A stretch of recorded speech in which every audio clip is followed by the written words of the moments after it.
আমি অ্যাডভোকেট গোবিন্দ প্রামাণিক, মহাসচিব, বাংলাদেশ জাতীয় হিন্দু মহাজোট।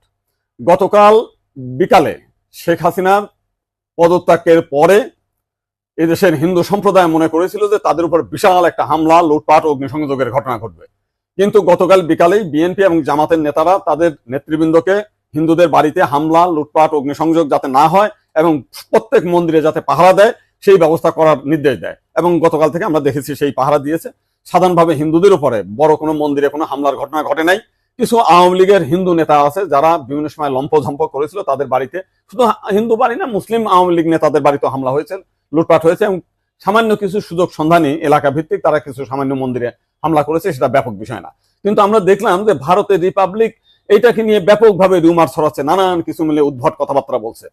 এবং আজকে দেখলাম শেখ হাসিনার নিয়ে তারা কাহিনী তৈরি করছে, বঙ্গবন্ধুর স্ট্যাচু ভাঙছে, সেটা নিয়ে তারা খুব দুঃখে সাগরে ভাসছে।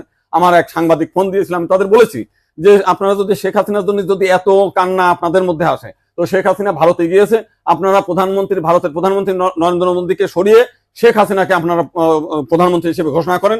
সে ভারতও রক্ষা করতে পারবে, তা আপনার সেভেন সিস্টারও রক্ষা করতে পারবে। আপনারা তো প্রতিদিন বলতেছেন যে শেখ হাসিনা না থাকলে ভারতে সেভেন সিস্টার থাকবে না। তো এইবার আপনাদের একটা বিশাল সুযোগ আছে, আপনারা শেখ হাসিনাকে ভারতের প্রধানমন্ত্রী করেন।